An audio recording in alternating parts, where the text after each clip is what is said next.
Olá pessoas, esse tipo de vídeo é um pouquinho complicado porque pessoas podem concordar ou discordar de mim totalmente.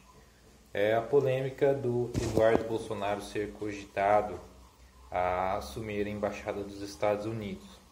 Muita gente comentou, que seria um caso de nepotismo, mas parece que analisaram de forma assim mais criteriosa, por ser uma situação inédita, que neste caso haveria uma brecha para que o presidente nomeasse seu próprio filho. Então, nesse caso, não seria nepotismo, porque num caso específico do Eduardo Bolsonaro, sendo filho, mas é a questão que o cargo de embaixador teria essa brecha. Me parece isso, não sei. Mas, todavia, mesmo assim, se for assim, transpassada essa brecha, o Eduardo Bolsonaro teria que passar para uma sabatina. Ou seja, o presidente indicaria, mas os senadores teriam que fazer uma sabatina para ver se o filho de Bolsonaro é apto ao cargo. Ok. Mas, assim, a questão é que não quero menosprezar o Eduardo Bolsonaro. Eu acredito que ele seja um bom deputado. Foi um deputado muito bem votado, diga-se de passagem. Querendo ou não, o sobrenome Bolsonaro é muito forte na política, sim. As pessoas opositoras sempre negavam isso, mas o cara conseguiu emplacar filhos na política. E quando os opositores usam isso para dizer que é tudo mamato e tal, porque ele coloca os filhos na política, mas é porque o sobrenome dele é muito forte, inclusive no estado do Rio de Janeiro. E o próprio Eduardo Bolsonaro é de São Paulo, mesmo assim ele conseguiu. Isso é muito bem claro. Você vê que o sobrenome Bolsonaro na política é um sobrenome forte. Agora que o cara ganhando as eleições vai continuar forte. Se ele se manter popular, vai continuar forte. Vemos muitos clãs da política, e não estou falando isso de uma maneira depreciativa ou negativa, mas houve sim nomes familiares fortes. Isso é muito bem claro. A família Neves, a família Sarney, a Magalhães na Bahia, a Arraes, tudo bem. Não estou nem dizendo que são bons ou maus para começo de conversa, uma oligarquia, não, são isso, aquilo. Não. Eu estou falando. Tem famílias que entram muito bem na política.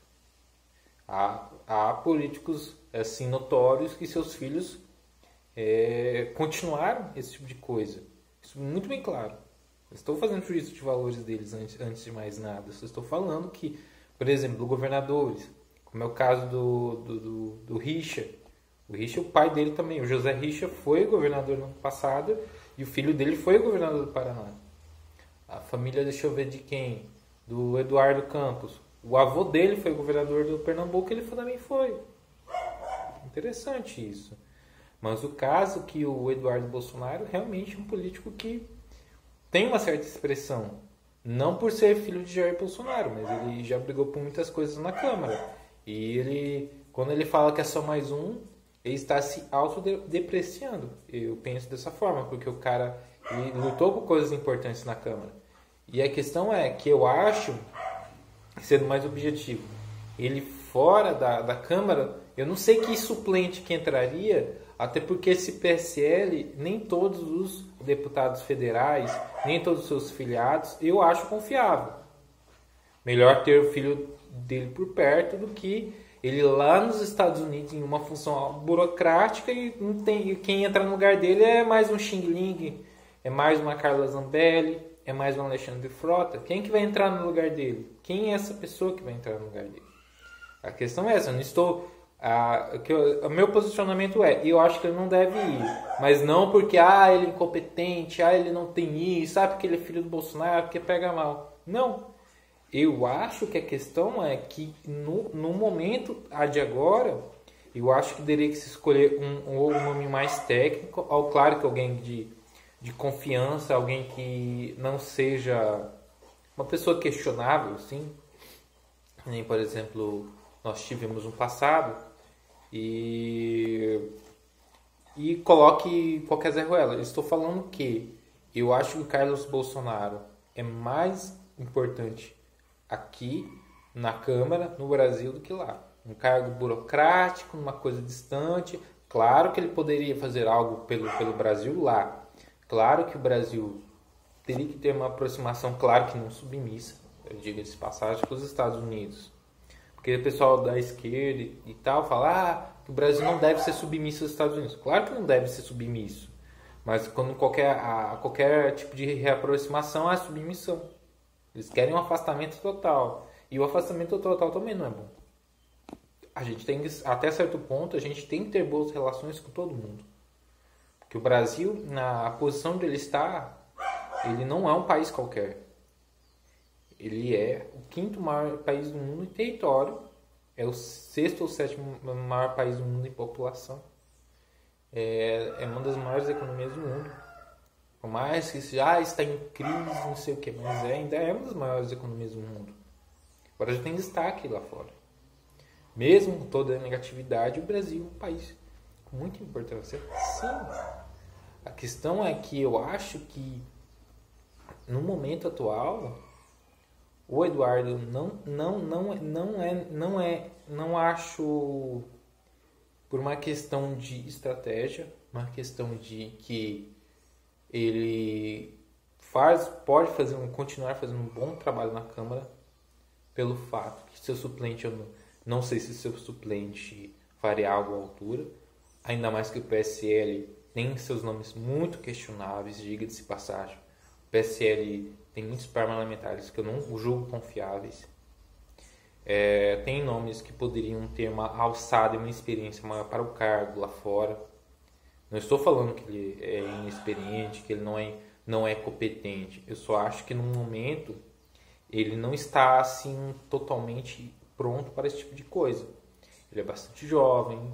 Eu acho que ele poderia ter mais experiência para que no futuro, quem sabe no futuro momento, claro, você tem que se manter o governo mais com viés parecido do Bolsonaro, sim, ok.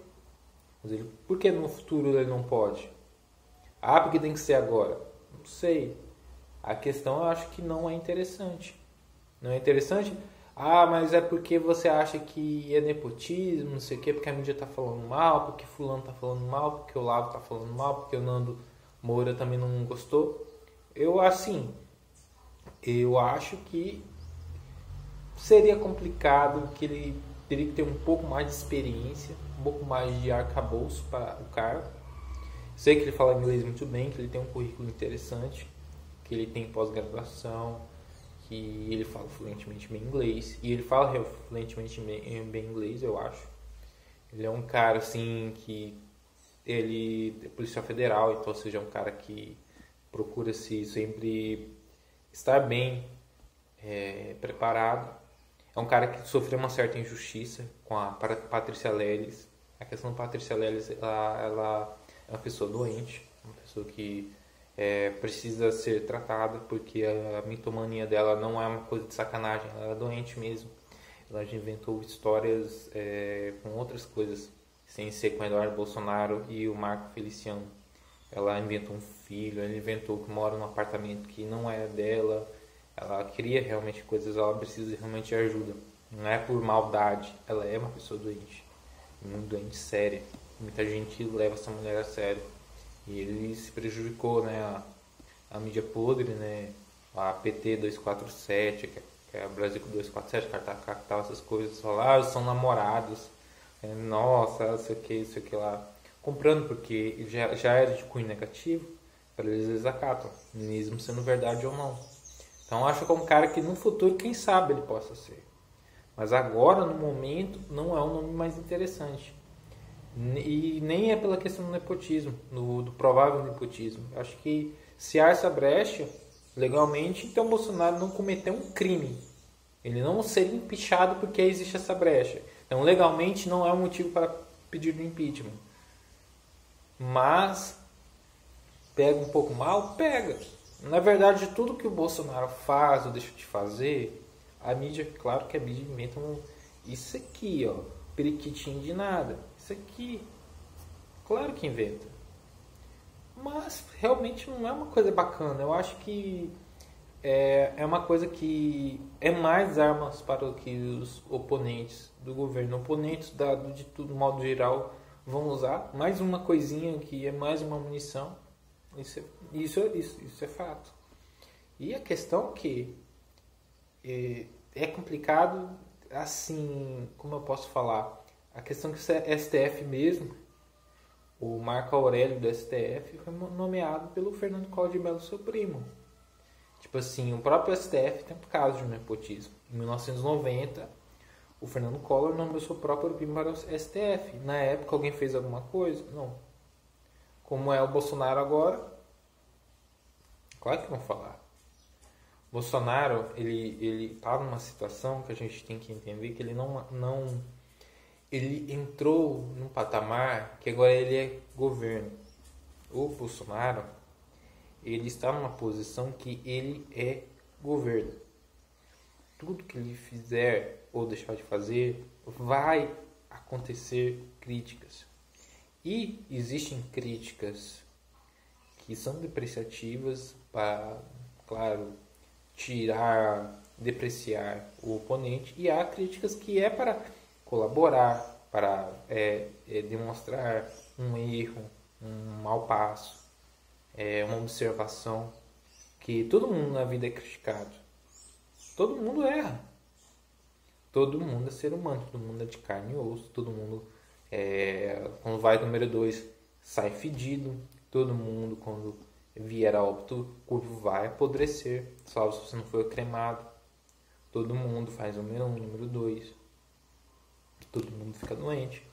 E as pessoas que nós comentamos não são semideuses, não são deuses tampouco. Isso tem que ser dito. A minha crítica nem é depreciativa ao Eduardo, tampouco ao presidente Jair Bolsonaro. Só acho que é uma indagação realmente que eu acho que não é interessante no momento atual.